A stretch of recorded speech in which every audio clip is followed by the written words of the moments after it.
European architecture is just one phenomenon. There are other architectures in the world, there were other architectures in the world, and we should acknowledge them. So I'll just show examples of Islamic architecture, that very Islamic architecture which impressed Owen Jones and which made him create that book, The Grammar of Ornament. Because Islamic architecture is indeed ornamental, and but its ornaments are abstract, and the abstraction of Islamic ornaments, I think, is a quality that should be admired. Isfahan, who would say that this is not architecture? Look at the purity, the splendor of this dome, of this roofing. You know, what can we say? You know, it's the breast of the universe here in a way. You know, one of them is magnificent. You know, and it's perfectly done without scripting and programming and parametry. You know, how did they do it? The interior side view of the main dome of this mosque in Edirne, which was built by Mimar Sinan, the great Ottoman architect. The Court of the Lions in Alhambra that inspired greatly Owen Jones. We see here animals just as we saw them part of the walls of the architecture that the postman Ferdinand Cheval built. The courtyard of the Medical College in Iraq is an example of Abbasid Islamic architecture. Would anyone say that this is not architecture, or would anyone say that this is not a significantly rich and beautiful architecture? I don't think so. Interior of the palace of Ardashir of pre-Islamic Persia, which was highly admired by Frank Lloyd Wright, who didn't admire too many things, and he didn't admire the Renaissance, but he admired the blue domes of Persia. The use of squinches to position the dome on the top of a square structure is considered the most significant Sasanian contribution to the Islamic architecture.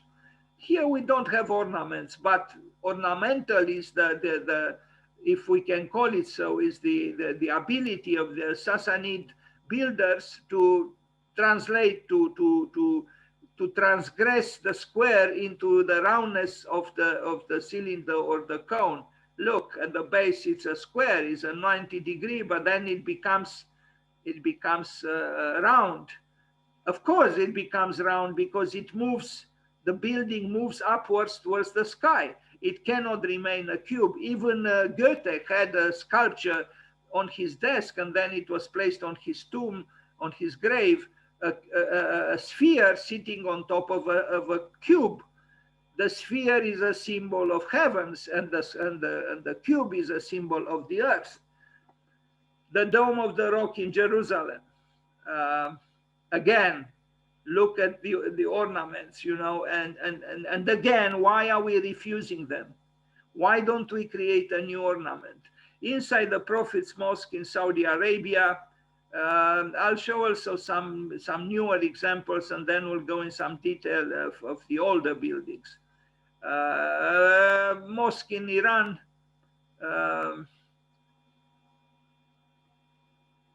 this one in Isfahan. I mean, you know, what can we say? There is purity. You cannot have great architecture. You could say that this purity and this idealism are actually expressions of a naivete.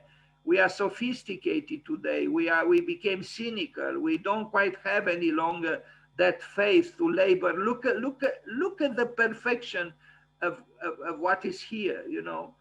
In order to do something like this, you cannot look at the watch. You cannot say, you know, it's 5 p.m. I have to leave. I worked enough. My salary is just for until 5 p.m. No, this is done with passion, with a quest for perfection and beauty, and for melting your personality into the cosmos. This kind of devotion we don't have any longer. You know, we are so-called professionals. You know, this was not done from the position of the hired mercenary that we call profession. This is a professional. This is done from a different kind of positioning yourself in the world. The Mosque of Rome, this was done by, this was built by Paolo Portoghesi. It had some positive attempts, but not so much towards the outside. I hope I have an image later on from the inside, but it's still a problematic building. This one, these are more recent works. The London Mosque, which is here, you know, it already shows the deterioration. I mean, compare this dome with this one. Can we compare it? Of course not. But, you know, we have, I guess, our own greatness here and there.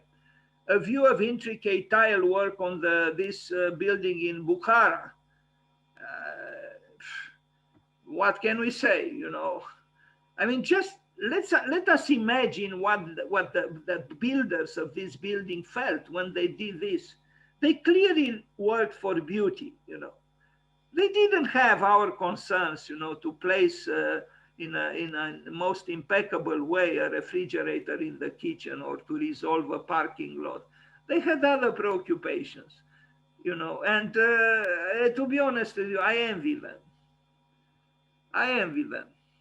Even if their life was not easier than mine, that's for sure, but they left behind something that I cannot.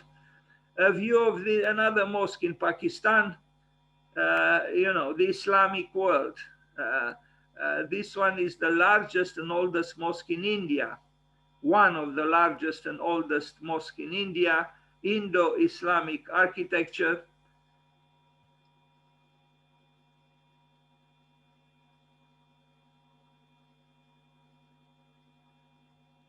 The dome of the Mihrab, 9th century, from the 9th century in the great mosque of Kairouan in Tunisia.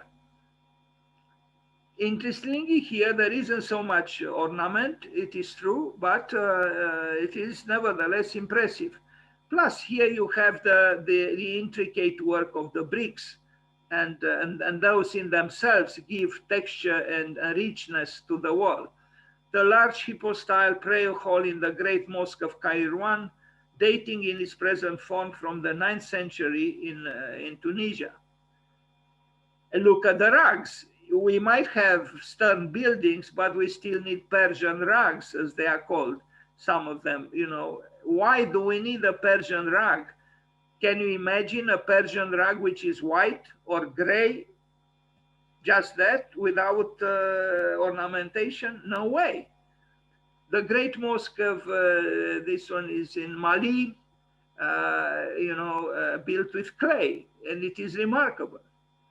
And even here you have ornaments, you know, these things which are not, they might mimic having an origin, a structural origin, but they are essentially of an ornamental nature. And they create this vibration of the facade, which is ornamental in nature. This one we saw already. I mean, we saw some images of it. Another building in the desert, Islamic architecture, Cordoba, where you know, the Christians planted a cathedral right in the middle of a mosque. So you have now a strange situation, and I have seen this building where you have two religions, they spring from the same source, from Abraham or Avram or Ibrahim, but they are now at war with each other. Well, there, because the Christians won, I don't know what battle with the Muslims, they planted, they didn't destroy the mosque, thank God, but they planted the Christian church in the building, in the existing building of the mosque. You don't see it here. I don't have a picture with, but there are. You can search or Cordoba mosque, and you'll see also the church, the Christian church, Zaragoza. The dome of the fire temple in this place, which I don't know how to pronounce, Abianech. Here you see kind of, deteriorated by time certain ornaments. The Mosque of Isfahan, there is structure here, yes, and vigorous, but there is also ornamentation, and they collaborate. Structure collaborates with ornament. The dome of the tomb of Ahmed Sanyar in Merv, quite a big tomb, much bigger than the postman Fernand Cheval's. Another picture from Isfahan. These ceilings are incredible, which are not just ceilings, but the roofing systems. India. Schematic drawing of a pendentive dome. It's indeed very schematic, and you see that's the difference between a schematic diagram and the reality of a built work. The central domes of the Hagia Sophia, I mean, this is obviously in honoring God. That's why it was built like this. The dome of this calendar and the mosque,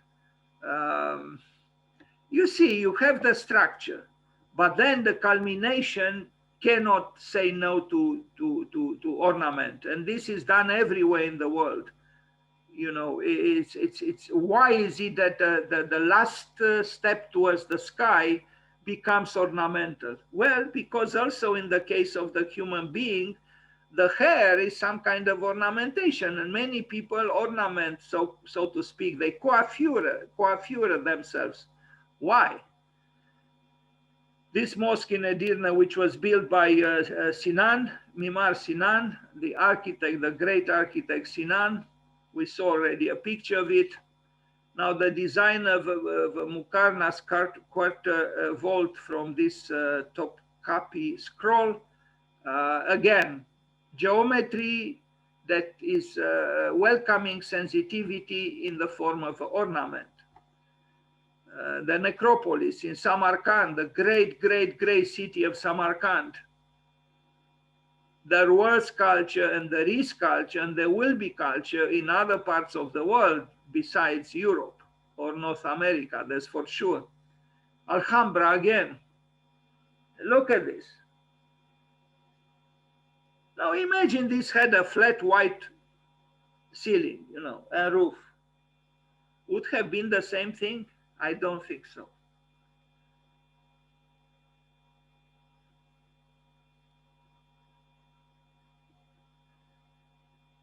Another mosque in Uzbekistan.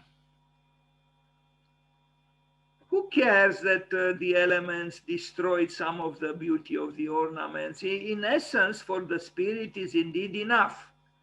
And there are suggestions here, but these suggestions are persuasive enough to make us dream and to make us feel.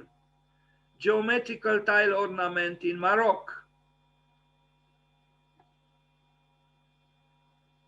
There is science here. There is science, there is geometry. These people were sophisticated. They were mathematicians. They knew how to. It's not enough to dream it. It's more to it. You have to do it, and to do it, you need knowledge. Calligraphic inscription on the dome of the Mevlana mausoleum. Beautiful writing. I don't understand it. I cannot read it, but visually it is beautiful.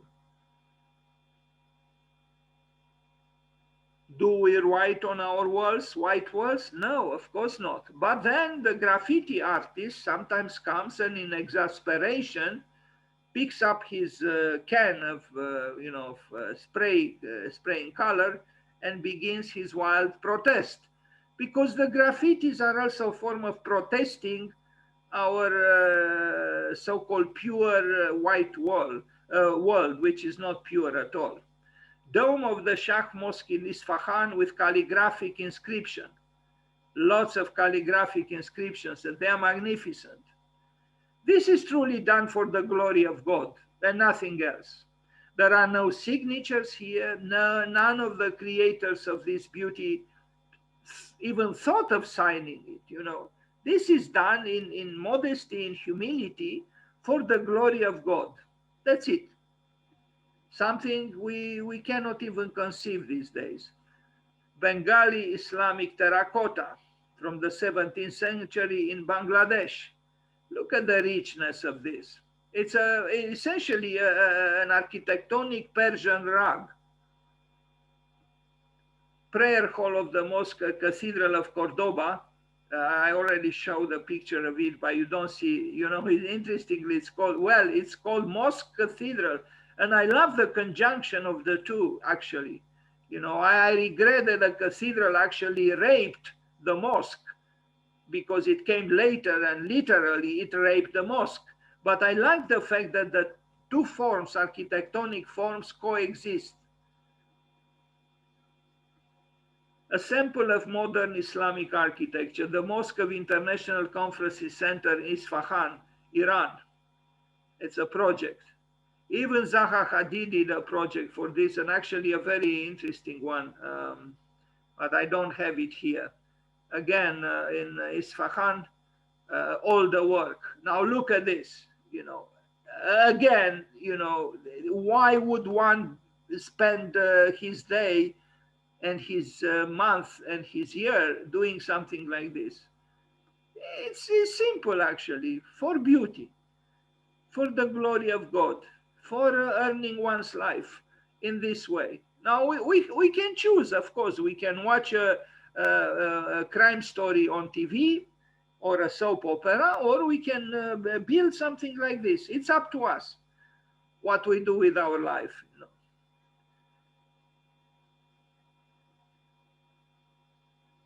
I personally don't think laying on the sofa and watching useless, not in the sense of the peacock's tail show on TV is an option. But unfortunately, many of us forget what in the United States is said through that sticker on many cars: turn your TV off, turn your life on.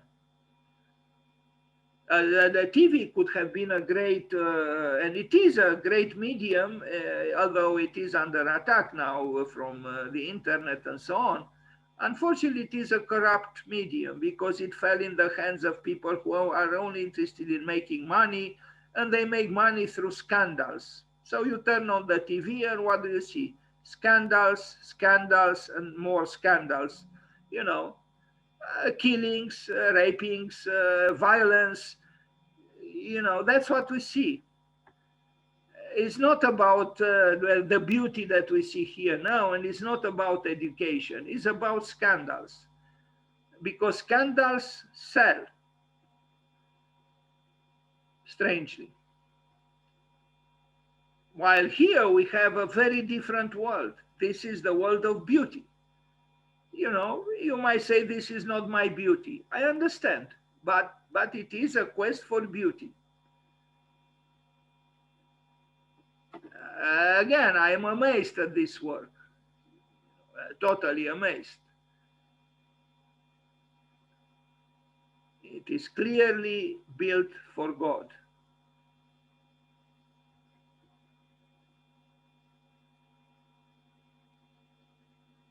I'm not surprised that Owen Jones was seduced by the Islamic architecture. Of course he was.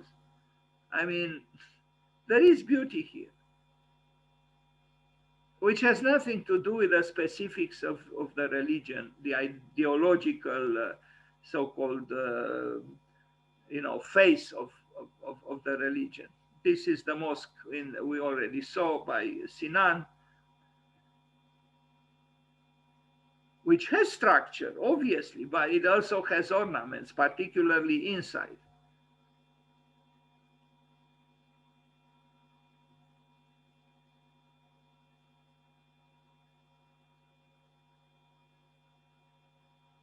To have structure without ornament is like to have a tree without, in the spring, leaves and flowers. That's exactly what it would be. Kind of a dead tree also in the spring. Now, how would spring be without blooming trees? That's exactly the equivalent of a structure-obsessed architecture. A spring with winter trees, so to speak, without leaves and flowers, without blooming. Our architecture today is not blooming. That's the truth. It's not blooming because we reject that ultimate beauty which comes through the leaves and the flowers, through ornament.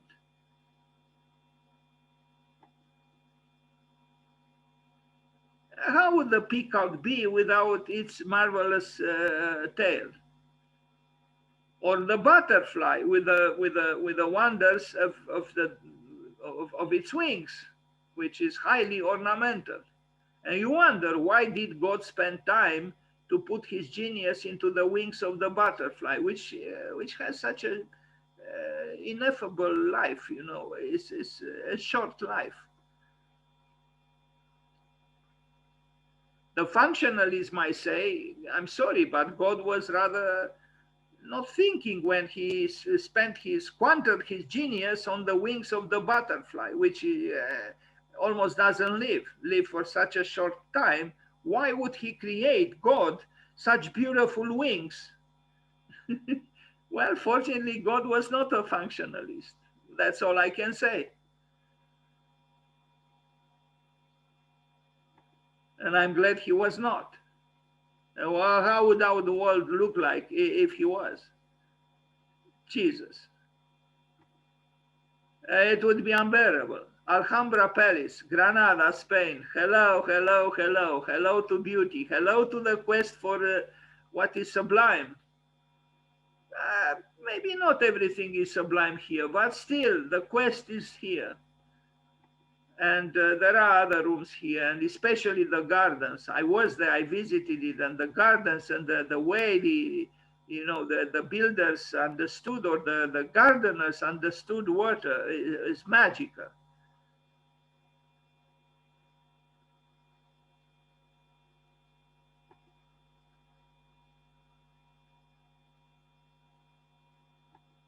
Alhambra, the south of Spain. Iran.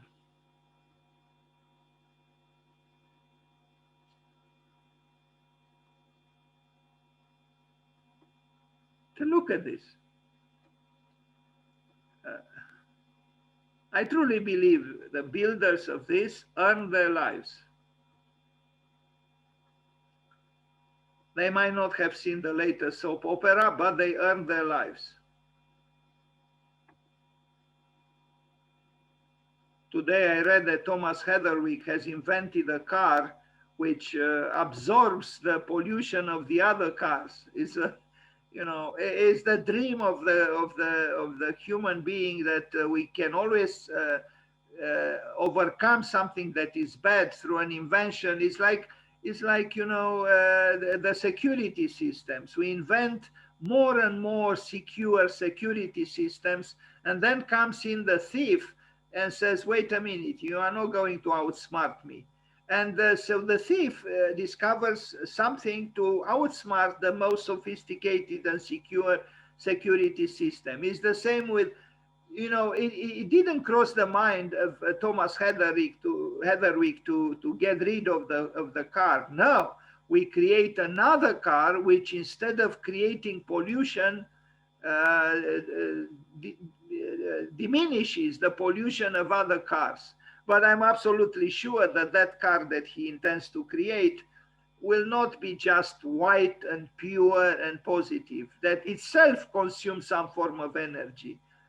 It's impossible otherwise. But this is the dream of, in fact, I would say this is the naivete of the so-called sophisticated man, that we think we can create a device which is only pure and good, like the latest model of a vacuum cleaner, the perfect vacuum cleaner. But the fact that we never stop creating new vacuum cleaners shows clearly that we didn't yet arrive at that ultimate vacuum cleaner, which is God sent. And we never will, actually.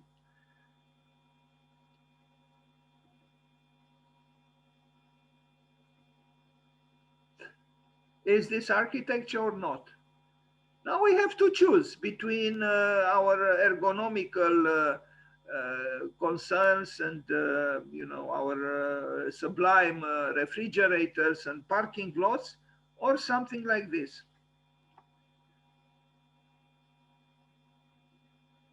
Even the most sublime parking lot is not meant for God. This is made for God.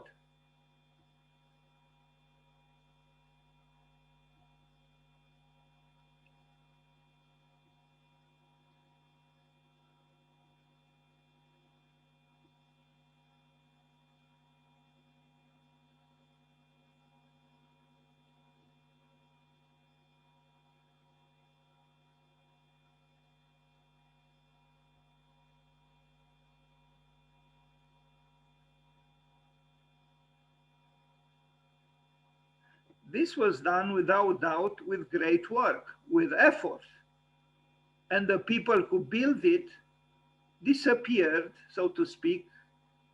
So to speak, we don't know their names, they were anonymous, but their building persists. What do we leave behind in comparison?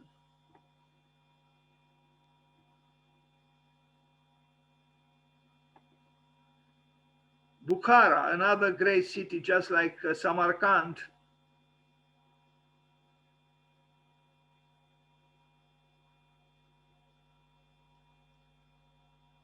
So I talk about the Islamic architecture because of Owen Jones, who died on the 19th of April, and he was inspired by Islamic architecture, particularly what he saw in Alhambra. But Islamic architecture was not just there in Alhambra, and that's why I show examples of Islamic architecture from all over the world. And also because it is an architecture which is not talked about and is not studied in the architecture school here at all, as if it doesn't exist. Well, it does exist. Look at this cylinder here, it doesn't have color now. Maybe at one point it had, but it's irrelevant because in essence, it's a beautiful vertical Persian rug. The discreet, the gentle, the subtle playfulness of the builders doing this in brick is unbelievable. I can only admire them.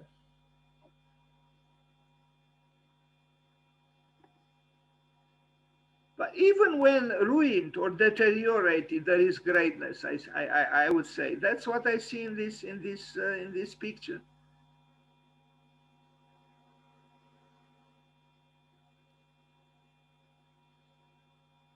And the blue domes that seduced Frank Lloyd Wright so much are here to be seen. The plan itself is magnificent, I would say, and animated by the same spirit.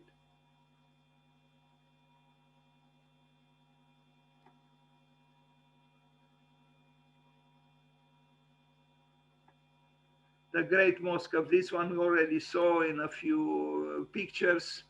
Sorry about the resolution of this image, the three-dimensional view of the great mosque of Kairouan. This building in itself deserves a presentation just about it.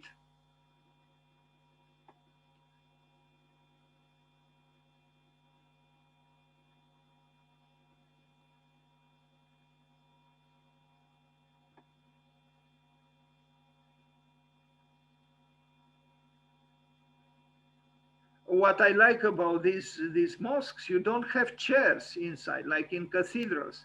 Well, initially, from what I understood, the cathedrals didn't have chairs either, or benches.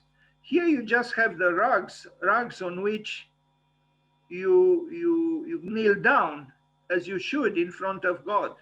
You don't sit on a chair in front of God. It's not the most polite way of being in front of God, probably.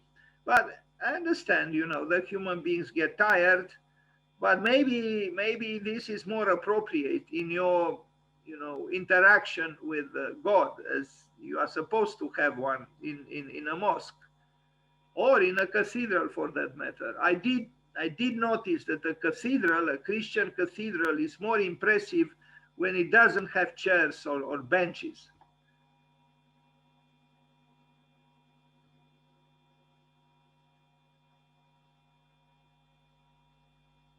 Tunisia, Kairouan.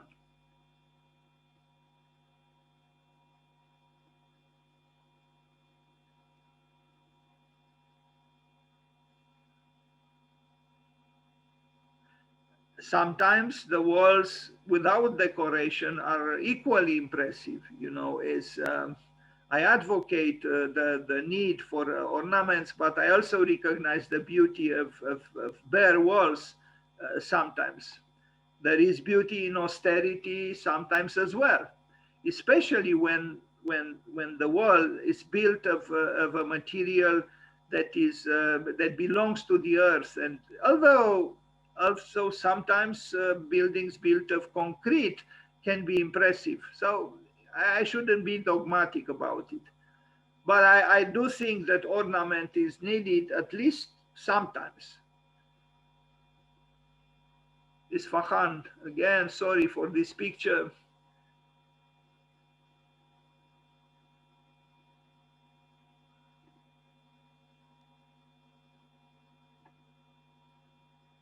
Now, Iran was placed by George Bush on the axis of evil,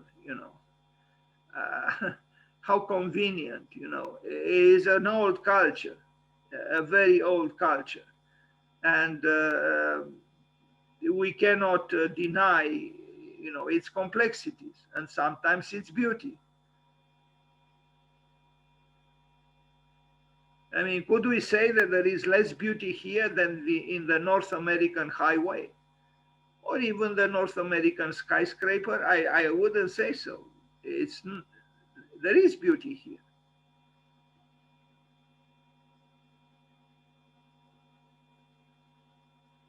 Or here. I mean, just think of this, how this was built, because this is not a flat, square or rectangle, how was this done? And probably with ceramic tiles, it's unbelievable, the skill. And it's just a small fragment.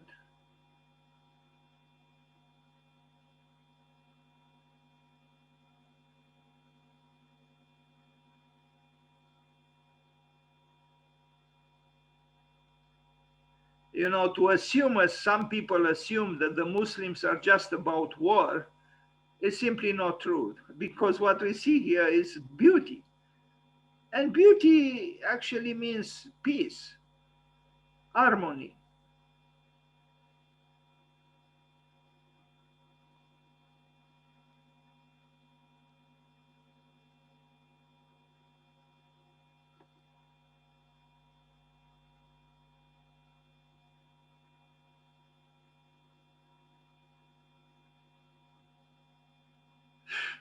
I find it unbelievable what is here. I mean, really.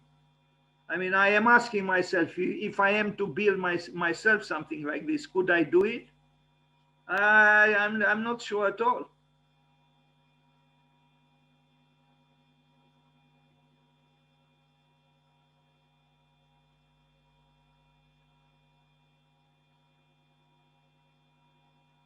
I mean, the building opens up here towards the clouds, towards the outside, and this is the inside. So you see the difference between the outside and the inside, and the transition between the two is magnificent. I mean, the level of sophistication, of abstraction, of subtlety is very, very high.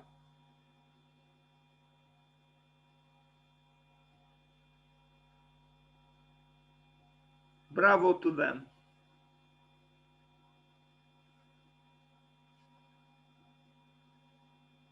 Samarra, Iraq.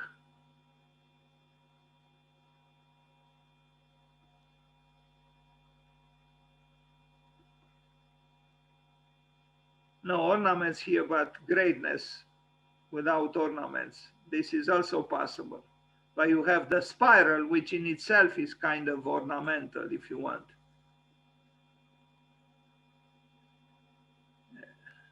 Look at the plan.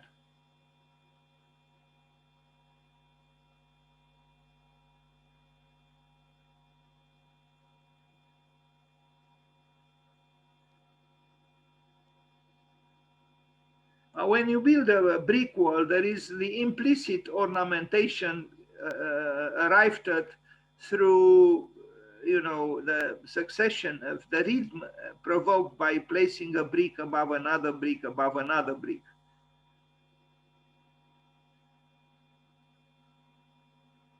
Great works.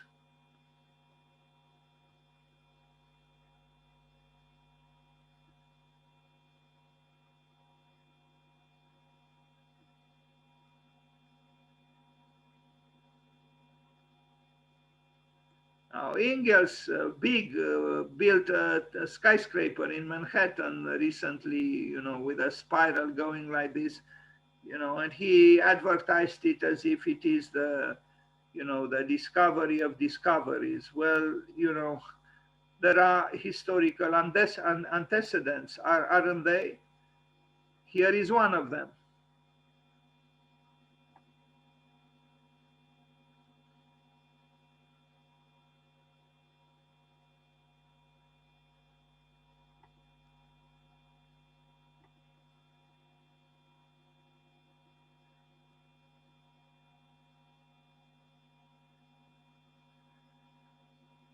The largest, Cairo's oldest and largest mosque. It's a beauty. There is no ornament really, with the exception of what we see here, but it's still very impressive. Maybe its age also has to do with it, because the older a building, the more impressive it is, because of the prestige of time, of its age.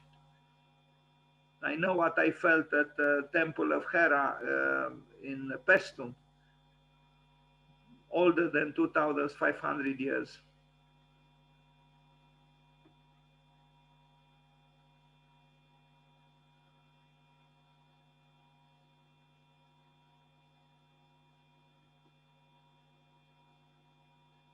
Water at the center for purification. Another shrine in Iraq. That very Iraq that was bombed by the planes coming from the United States and Great Britain. The promoters of civilization, destroying the lives of many people and also important buildings. For what? For oil.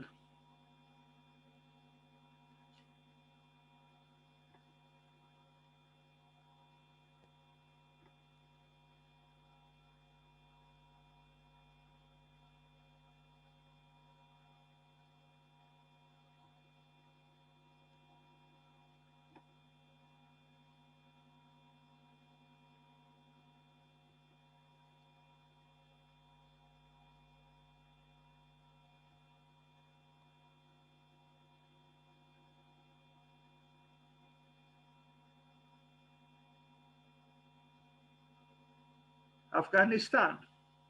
Afghanistan, which is continuously attacked by the so-called progressive and civilized world.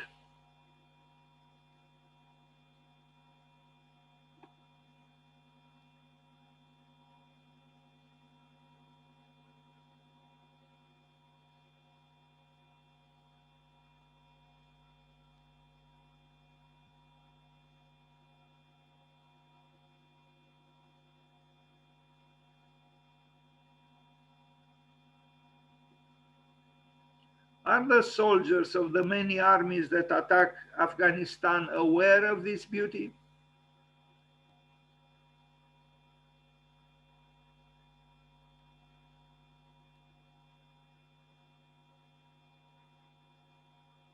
How do you explain that a country which is considered poor built and builds so magnificently? How do you explain that Bangladesh in Dhaka has the largest complex of buildings by Louis Kahn, while the United States doesn't have. And Bangladesh at that time was considered one of the poorest countries in the world, if not the poorest. So obviously there is no proportional relationship between poverty and spiritual longings. No, not at all. You can be very poor but have a very rich and deeply felt spiritual life. And so, you know, those who claim that you have to have a full stomach in order to write a poem, I don't think are correct.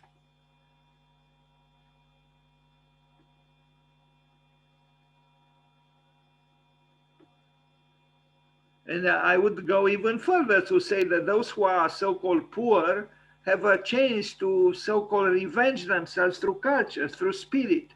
You compensate. Maybe the absence of material means could propel you towards being active, creative in the field of culture, in the field of spirit.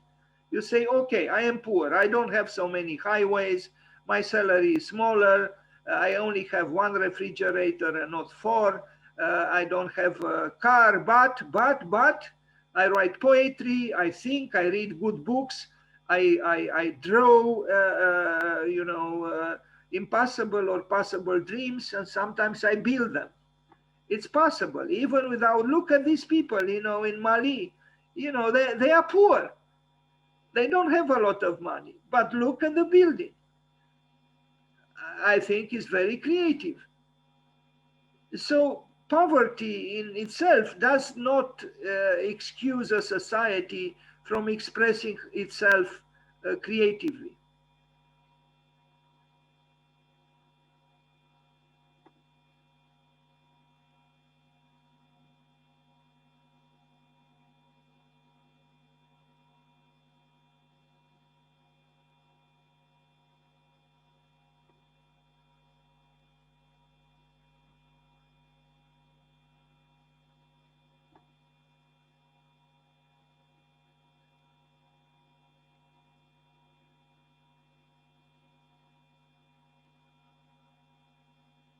Now, the level of so-called civilization might be low here when we look at these things.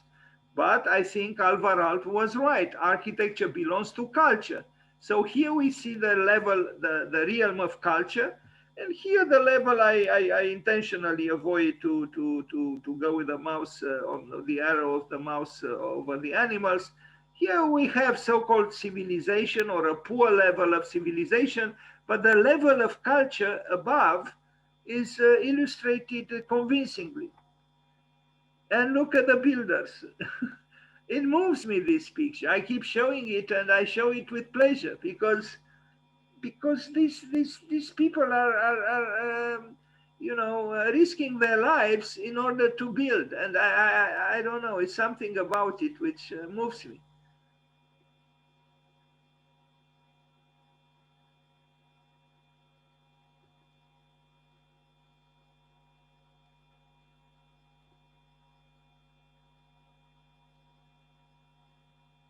They are proud of their building, of course, and they should be.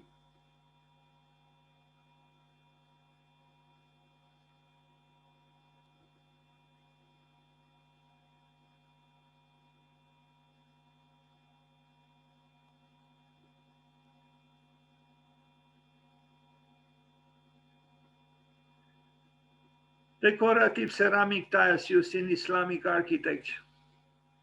The Dome of the Rock, Jerusalem.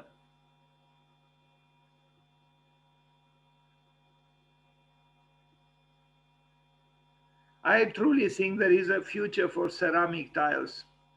And if we consider the ceramic tile creatively, we can achieve significant levels of beauty.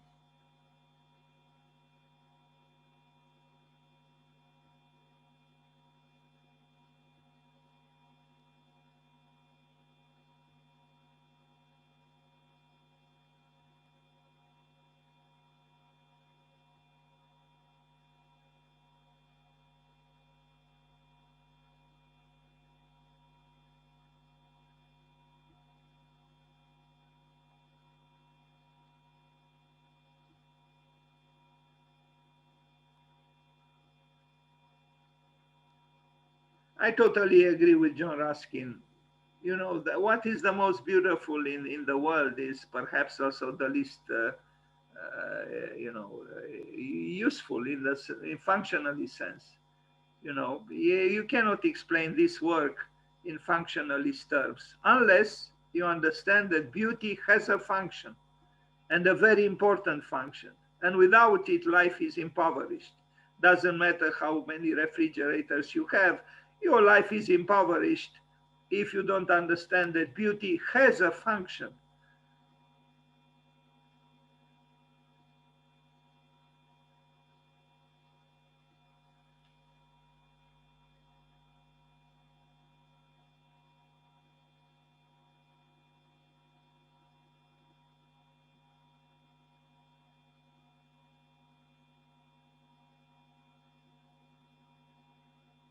So we started with Ferdinand Cheval, the lonely man, the autist who built an ideal palace. And now we look at a different kind of ideality, a collective work. And here you see several people, you know, struggling to achieve their own sense of perfection.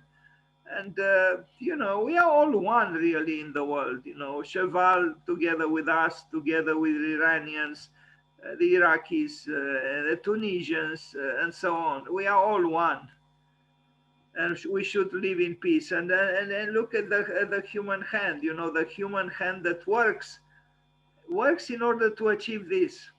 And look at his studio, and look at the ceramic tiles, and look at the ornaments he creates. In moments of inspiration, as Adolf Loos would write about those who lose themselves in contemplation.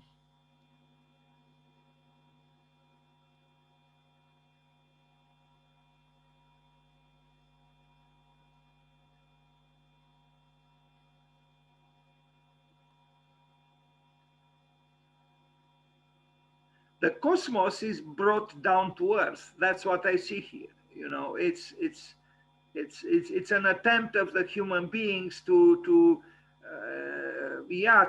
create a relationship between the earth and the sky or the heavens through these intermediate realities we call mosques or cathedrals or other buildings that understand that they live in an intermediate space between the celestial and the terrestrial.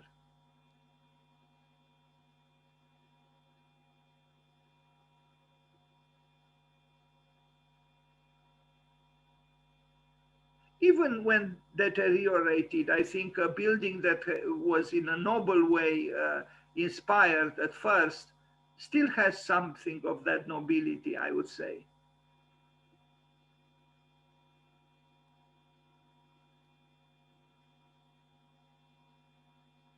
It's the level of aspiration which actually counts.